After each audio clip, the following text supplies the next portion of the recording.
Hello students, मैं मुन्ना यादव अपनी YouTube channel maths point पर आप सभी बंधुओं का एक बार फिर स्वागत करते हैं। और आज हम बिहार स्टेट के लिए कुछ प्रश्नों का संग्रह लेकर आए हुए हैं। बहुत बढ़िया प्रश्न है, आप सब लोग देखिए। सबसे पहला प्रश्न है कि एक ताज़ा मछली को सुखाने पर उसका 1/3 रह जाता है। सुनीता 1500 किलोग्राम ताज़ा मछली 25 रुपये किलोग्राम के भाव से खरीदकर उनको सुखाकर 80 रुपये प्रति किलो के भाव पर बेच देती है। इस प्रकार वह कमाती है। प्रश्न देखिएगा बढ़िया से मित्रों। एक ताज़ा मछली को सुखाने पर उसका 1/3 भाग रह जाता है। सुनीता नाम की कोई लड़की है जो 1500 किलोग्राम ताज़ा मछली 25 रुपये प्रति किलो के भाव से खरीदी है। मछली कितना खरीदी है? तो 1500 किलोग्राम मछली खरीदी है। कितना खरीदी है? 1500 किलोग्राम। और कितना के भाव से खरीदी है? तो 25 रुपये प्रति किलोग्राम के भाव से खरीदी है। तो देखिएगा, 1500 किलोग्राम मछली खरीदी है 25 रुपया के भाव से, तो ये हो जाएगा आपका 15 × 25 = 75 के 5 7 और 15 दूनी 30 और 7 37, यानी कि 37,500 रुपया की वो मछली खरीदी है। कितनी की मछली खरीदी है? 37,500 का। और कह रहा है कि जो सूखी मछली, एक ताज़ा मछली को सुखाने पर उसका 1/3 भाग रह जाता है। 1500 किलोग्राम मछली खरीदी है जिसका 1/3 भाग सूखने के बाद वो बचता है। तो 1500 किलोग्राम का 1/3 कितना हो जाएगा? 500 किलोग्राम मछली बचा। अब उस 500 किलोग्राम मछली को वो बेचता कैसे है? 80 रुपये किलोग्राम के भाव से बेचती है। तो 80 रुपये देखिए ना, 8 × 25 = 40, यानी कितना हजार में बेची? 40,000 रुपये की वो मछली बेची। ठीक है, तो 40,000 रुपये की मछली बेची है और खरीदी कितना का है? 37,500 रुपये का। तो उसको, तो वह कितना रुपया कमाती है? तो 40,000 रुपया में से आप 37,500 रुपये घटा दीजिए, तो आपका बच कितना जाएगा? 2,500। 0 0 10 में से 5 गया 5 और यहाँ पे 9 में 7 गया 2, यानी कि 2500 रुपया जो है वह कमाती है। तो आपका आंसर क्या हो जाएगा? 2500। प्रश्न देखिए कितना अच्छा प्रश्न था। एक ताजा मछली को सुखाने पर उसका 1/3 भाग रह जाता था। सुनीता 1500 किलोग्राम ताजा मछली 25 रुपये प्रति किलोग्राम के भाव से खरीदकर उनको सुखाकर 80 रुपये प्रति किलोग्राम के भाव पर बेच देती है। इस प्रकार वह कमाती है। वह कितना रुपये कमाती है? 1500 किलोग्राम मछली खरीदी 25 रुपये के भाव से, तो 1500 × 25 कर दिए तो कितना गया? 37,500। अब वह तो है चालाक। वो क्या कि देखिए, 1500 किलोग्राम मछली ताजा मछली है, जब उसको सुखाया जाता है तो उसका 1/3 भाग रह जाता है। तो 1500 का 1/3 कितना होता है? 500 किलोग्राम होने जाएगा। 1500 × 1/3, 3 से यह कट जाएगा 500। 1500 500 बार में, तो 500 × 80 रुपये के भाव से बेचती है, तो कितना रुपये की मछली बेचती है? 40,000 रुपये की। तो 40,000 में से 37,500 जब आप घटाइएगा तो आपका कितना बच जाएगा? 2500, है कि नहीं? एकदम आसान प्रश्न था। खूब बढ़िया से ऐसे ऐसे प्रश्न जो है सीटेट में आते हैं, टेट में आते हैं, आपके बिहार STET के पेपर में आ जाएंगे। ठीक है, तो खूब बढ़िया से आप लोग देखिए। आइए दूसरा प्रश्न देखते हैं।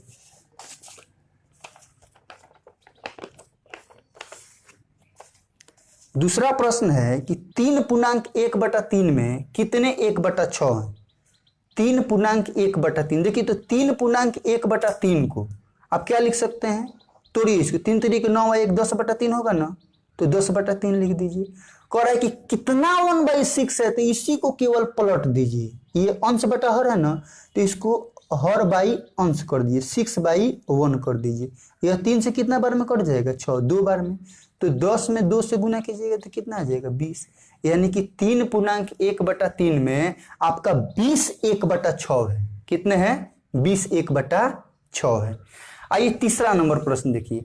कह रहा है कि 3.5 समकोण में डिग्रियों की संख्या कितनी है। 3.5 समकोण में डिग्री की संख्या पूछ रहा है। 3.5 समकोण, एक समकोण में कितना डिग्री होता है, तो एक समकोण में 90 डिग्री होता है। एक समकोण में कितना डिग्री होता है, 90 डिग्री। तो 3 समकोण में कितना डिग्री होगा आप ही बताइए ना। 3 गुना 90, तो 3 गुना 90 होगा तो यानी कि 270, तो ये हो गया। एगो कितना है, एगो 3.5 डिग्री है, नहीं 3 गो और एक 7 माने आधा है, तो इसमें 45 जोड़ दीजिए, तो 5 और 7 4 11 की 1 2 है 1 3, कितना आ गया 315। तो आपका आंसर क्या आ जाएगा, डी नंबर।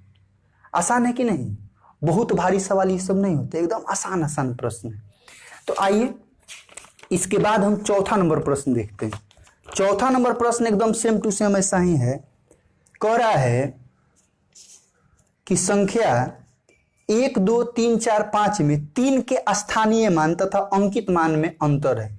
तो यहां पर देखिए संख्या है आपका 1 2 3 4 5, तो 3 का स्थानीय मान पूछ रहा है, माने प्लेस वैल्यू। तो 3 का स्थानीय मान कितना हो जाएगा, 300। 3 का स्थानीय मान कितना होगा, 300। देखिए ना, इकाई दहाई सैकड़ा, 3 सैकड़ा का स्थान पर है ना, तो 3 का कितना हो गया स्थानीय मान आपका 300 हो गया। और कह रहा है कि अंकित मान, अंकित मान का मतलब क्या, फेस वैल्यू। तो 3 का अंकित मान कितना हो जाएगा 3, तो 300 में से 3 घटा दीजिए तो कितना आ जाएगा 297। इतना आसान आसान प्रश्न है, आप लोग खूब मजा से बना के आइएगा। कोई ऐसा साल नहीं है जिस साल जो है सीटेट में एक प्रश्न जो है इस प्रकार का नहीं पूछे। ठीक है, नेक्स्ट देखिए 5वां नंबर प्रश्न। कह रहा है कि एक द्विघात बहुपद ज्ञात करें जिसके शून्यकों का योगफल 4 तथा गुणनफल 1 है। तो देखिए द्विघात बहुपद निकालने का सूत्र होता है, द्विघात बहुपद निकालने का सूत्र होता है x² minus alpha plus beta into x, plus का होता है अल्फा इंटू बीटा। तो x² minus alpha plus beta, alpha plus beta का मतलब क्या, शून्यकों का योगफल। शून्यकों का योगफल कितना दिया है 4, तो यहाँ पर 4 लिख दीजिए। अल्फा इंटू बीटा यानी कि शून्यकों का गुणनफल, तो शून्यकों का गुणनफल है कितना 1, तो लिख दीजिए। यही तो आपका आंसर आ गया। भारी है, एकदम आसान आसान प्रश्न है, लड्डू प्रश्न है। ऐसे ही प्रश्न जो है बिहार स्टेट में आएंगे, आपके सीटेट में आएंगे, है ना। किसी प्रकार के टेट में जो है इससे भारी सवाल जो है आपसे नहीं पूछा जाता है। नेक्स्ट देखिए 6ठा नंबर प्रश्न। 6ठा नंबर कह रहा है कि द्विघात बहुपद x² plus bx plus c के शून्यकों की संख्या होती है। तो यह द्विघात बहुपद है ना, तो ऐसे ही दिखाई दे रहा है कि इसमें शून्य की संख्या कितनी होंगी 2। द्विघात बहुपद में शून्य की संख्या कितनी होगी 2, त्रिघात में कितने होंगे 3 ना। तो द्विघात बहुपद में शून्य की संख्या कितनी होती है 2 होती है। आइए 7वां नंबर प्रश्न देखते हैं। कह रहा है कि t² माइनस 15 के शून्य ज्ञात कीजिए। तो इसको सबसे पहले हम लिख सकते हैं इसको t² माइनस √15 के स्क्वायर। अब बोलिए इस 15 को हम √15 के स्क्वायर लिख सकते हैं ना, क्यों लिख सकते हैं बोलिए। √15 के स्क्वायर का मतलब हुआ √15 गुना √15, और √15 में √15 से गुना कीजिएगा तो कितना आएगा 15 आएगा।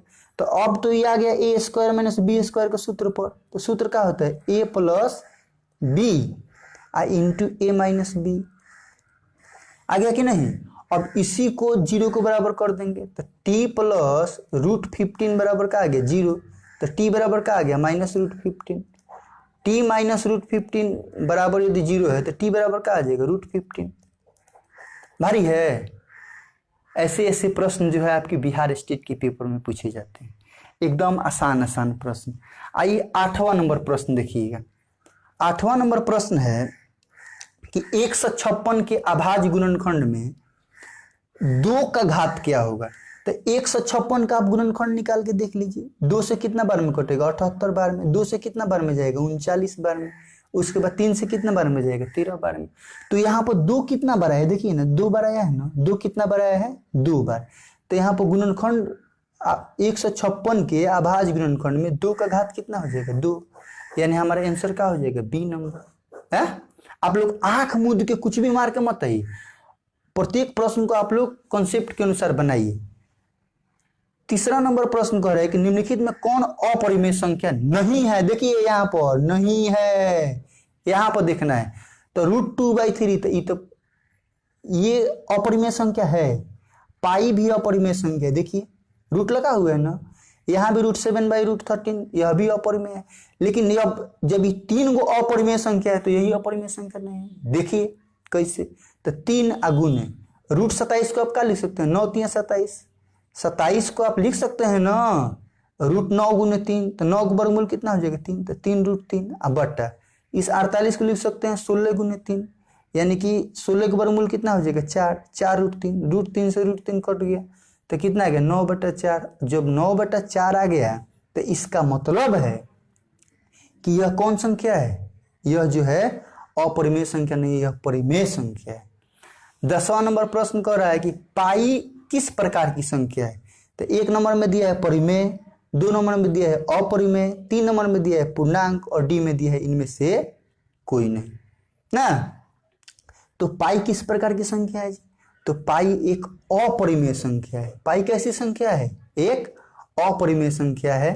ठीक है, ऐसे ऐसे प्रश्न को देखने के लिए जो है फेसबुक पेज, फेसबुक वाला जो थी है उसको आप लोग लाइक कर लीजिए, ज्वाइन हो जाइए, और मेरा फेसबुक पेज भी है उसको भी लाइक कर लीजिए। ऐसे ऐसे वीडियो आप सब लोगों को मिलते रहेगा। वीडियो देखने के लिए बहुत बहुत धन्यवाद।